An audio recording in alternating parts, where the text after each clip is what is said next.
Une vendeuse se moque de Sadio Mané parce qu'il envisageait une montre chère, la suite des événements choque tout le monde.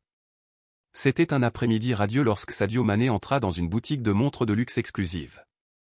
Vêtu d'une tenue simple, un jean, un t-shirt uni et des baskets, il se comportait avec une confiance tranquille. Pourtant, son apparence modeste contrastait fortement avec le cadre opulent du magasin, où des vitrines étincelantes exposaient des garde-temps valant de petites fortunes. Derrière le comptoir, Marina, une vendeuse posée et élégamment vêtue, l'a immédiatement remarqué. Des années passées à servir une clientèle d'élite l'avaient entraîné à juger d'un coup d'œil. Et à ses yeux, cet homme habillé de manière décontractée ne correspondait pas au profil de quelqu'un qui pouvait se permettre une telle extravagance. Un échange rapide de regards amusés avec sa collègue n'a fait que renforcer son hypothèse. « Puis-je vous aider ?» demanda-t-elle, son ton empreint d'une condescendance à peine dissimulée. Elle se tenait à distance mesurée, comme si elle ne savait pas si sa présence pourrait gêner la clientèle habituelle de la boutique. Mané, toujours chaleureux et posé, offrit un sourire amical. « Oui, j'aimerais voir des montres haut de gamme. » Marina haussa un sourcil.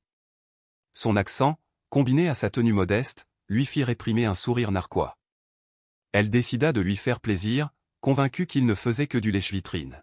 « Bien sûr, dit-elle en feignant l'enthousiasme. Avez-vous un budget particulier en tête ? Le prix n'est pas un problème, a répondu Mané sans effort, ses yeux scrutant les pièces les plus exquises. À cela, Marina eut du mal à retenir un petit rire.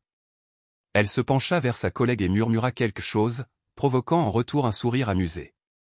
À ce moment-là, quelque chose exposé a attiré l'attention de Mané, une montre à couper le souffle, fabriquée en or et incrustée de diamants. Son élégance était indéniable. « J'aimerais voir celui-là, » a-t-il déclaré, désignant la pièce de luxe avec une certitude tranquille. Marina hésita une fraction de seconde avant d'obliger, son amusement à peine caché. Avec un air d'importance exagérée, elle sortit la montre et la lui présenta. Ce modèle particulier est extrêmement exclusif, l'informa T.L., s'arrêtant dramatiquement avant d'ajouter, il coûte 180 000 $. Son ton était clair, elle s'attendait à ce que cette information le dissuade. Mais Mané est resté imperturbable. Il prit la montre dans ses mains et l'examina avec un véritable intérêt. Il n'y avait aucune hésitation, aucun signe d'intimidation, seulement une tranquille admiration pour le savoir-faire. Quelque chose dans son attitude calme a déstabilisé Marina. Elle s'était attendue à une gêne, à une réaction agitée, peut-être même à une excuse avant qu'il ne recule. Au lieu de cela, il a simplement continué à inspecter la montre comme si son prix n'avait aucune importance. À proximité, le gérant de la boutique était de passage. Il observa l'interaction avec une curiosité croissante. Il y avait quelque chose de familier chez cet homme, sa confiance, ses manières. Alors que Marina poursuivait ses subtiles tentatives de moquerie, le manager l'observait attentivement, sentant que cette rencontre était sur le point de prendre une tournure bien inattendue. Le dédain de Marina devint plus aigu, son ton débordant de condescendance. « Comprenez-vous au moins ce que représente une montre de ce calibre ? demanda-t-elle ostensiblement, le regard rempli de scepticisme. Ce n'est pas une de ces montres produites en série que l'on trouve dans un magasin discount. Mané, insensible à son hostilité, répondit avec un sourire posé mais entendu. En fait, j'ai un intérêt particulier pour les mouvements automatiques et la mécanique complexe des chronographes. Sa réponse a momentanément déséquilibré Marina. Elle ne s'attendait pas à ce que quelqu'un qui lui ressemble possède de telles connaissances techniques. Une lueur de doute traversa son visage avant qu'elle ne la masque rapidement avec son air habituel de supériorité. Autour d'eux, d'autres clients de la boutique ont commencé à le remarquer. Les acheteurs à proximité chuchotaient entre eux, échangeant des regards amusés, tandis qu'un couple de personnes âgées observait l'échange avec un inconfort visible, perturbé par la façon dont Mané était traité. Marina, reprenant confiance, poursuivit avec un nouveau sarcasme. « Et comment comptez-vous payer exactement ? Par carte de crédit ?» Elle laissa échapper un rire moqueur. « Ou peut-être préféreriez-vous un plan de paiement ?» Son collègue au comptoir laissa échapper un léger rire, appréciant visiblement le moment. « Je suis désolé, » a poursuivi Marina avec un regret fin, « mais nous exigeons une caution avant que quiconque essaie une montre. C'est la politique du magasin. » Un mensonge flagrant. Mané avait vu d'autres clients manipuler les montres de luxe sans aucune exigence de ce type. Il aurait pu l'interpeller, mais à la place, il hocha simplement la tête, gardant son sang-froid. « Ce n'est pas un problème, » dit-il doucement en sortant son téléphone. Je peux effectuer un transfert dès maintenant à titre de garantie. Quelque chose chez lui, son attitude inébranlable, sa connaissance naturelle des belles montres, son calme lorsqu'il discutait de sommes exorbitantes commençait à ronger la certitude de Marina. Il ne correspondait pas aux hypothèses qu'elle avait formulées à son sujet. Qui était-il, vraiment? C'est à ce moment-là qu'un client régulier entre dans la boutique, respirant la richesse dans son costume impeccablement coupé. L'attitude de Marina s'est transformée instantanément.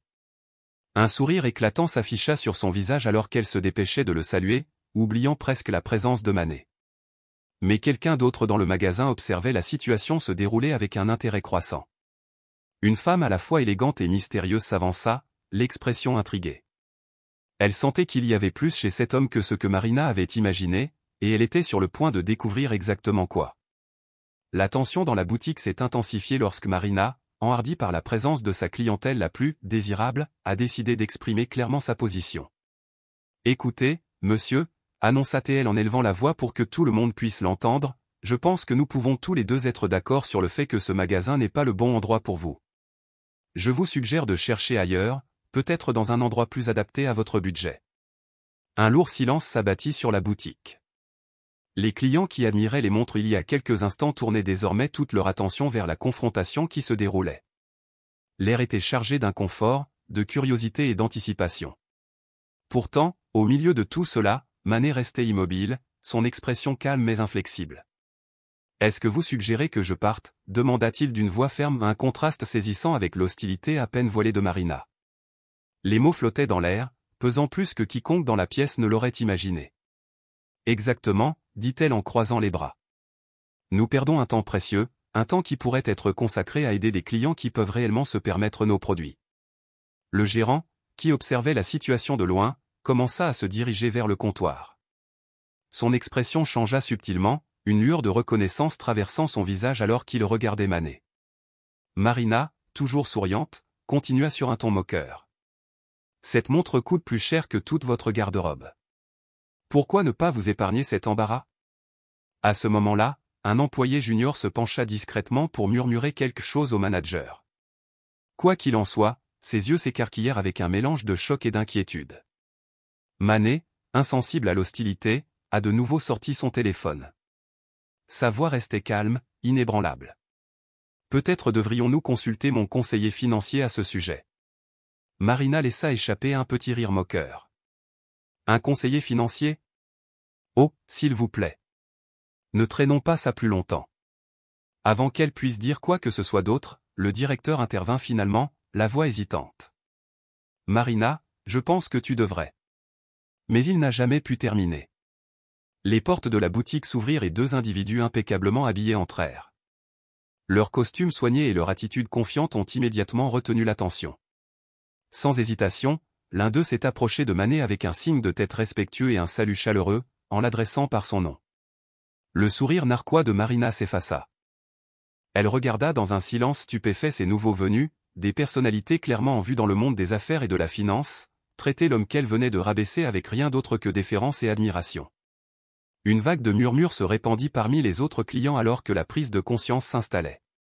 La boutique devint silencieuse tandis qu'un des conseillers parlait. « Monsieur Manet, mes plus sincères excuses pour le retard. Nous étions en train de finaliser les détails de votre dernier investissement. » Le visage de Marina devint pâle. L'autre conseiller s'avança avec un sourire facile. « Comme toujours, c'est un plaisir de vous accompagner dans vos transactions. Avez-vous trouvé la montre qui vous intéressait ? » Les chuchotements se sont répandus dans la boutique comme une traînée de poudre. Quelques clients ont discrètement sorti leur téléphone, certains prenant des photos, d'autres le pointant du doigt avec une excitation feutrée. Leurs visages se lisèrent, ce n'était pas un client ordinaire. Le directeur, visiblement troublé, intervint rapidement, d'un ton urgent et désolé. « Monsieur Manet, veuillez accepter mes plus sincères excuses pour ce malheureux malentendu. » Il jeta un coup d'œil à Marina. Elle est nouvelle dans notre équipe et n'a clairement pas suivi nos protocoles de service client. Manet, toujours calme, hocha simplement la tête. Sa réponse fut calme, presque indifférente. « Tout va bien. J'aimerais jeter un autre coup d'œil à la montre. » Marina, figée sur place, ne pouvait que regarder le manager lui-même récupérer la montre de luxe, celle-là même qu'elle avait jugée trop extravagante pour Manet. Ses mains tremblèrent légèrement alors qu'elle plaçait le plateau devant lui, le poids de son erreur s'enfonçant à mesure que les murmures autour d'elle devenaient plus forts. Lorsque Manet a pris la montre pour l'examiner, l'une des personnes présentes a soudainement pris la parole, louant que ses investissements dans la charité et le développement communautaire n'étaient pas moins impressionnants que sa brillante carrière sportive. Ce commentaire était comme un couteau qui enfonçait profondément la honte de Marina, surtout lorsque de nombreux clients autour d'elle acquiesçaient, certains exprimant leur respect, d'autres exprimant leur mécontentement face à son attitude précédente. « Je prends celle-là », dit simplement Manet en sortant sa carte de crédit privilégiée. Le gérant du magasin, désireux de corriger l'erreur de l'employé, a immédiatement effectué lui-même la transaction. Pendant ce temps, Marina restait immobile, son visage ne laissant aucune trace de son arrogance antérieure. D'autres employés du magasin ont assisté à la scène avec des émotions diverses, surprise, enthousiasme, certains ont même légèrement souri. Personne ne parlait, mais leurs yeux disaient tout, Marina venait de recevoir une précieuse leçon d'humilité. « Monsieur Manet », a demandé le gérant avec hésitation, « pouvons-nous vous préparer un espace privé pour finaliser la transaction ?»« Ce n'est pas nécessaire », répondit gentiment Manet en souriant calmement. « Je me sens à l'aise ici. » L'ambiance dans le magasin a complètement changé. Si avant, Marina était celle qui montrait du pouvoir aux clients, elle est désormais devenue l'objet de regards de reproche. Pendant ce temps, Manet, sans le vouloir, est devenu un symbole de respect et d'admiration. Marina, toujours aux prises avec sa honte, regarda silencieusement le manager finaliser la transaction. Autour d'elle, ses collègues semblaient également comprendre que l'incident d'aujourd'hui laisserait un impact durable. « Monsieur Manet », dit soudain Marina, la voix tremblante. « Je tiens à m'excuser sincèrement pour mon comportement. J'ai été impoli et j'avais de mauvais préjugés. Je n'ai aucune excuse pour cela. » Manet mit lentement la nouvelle montre à son poignet, puis regarda calmement Marina.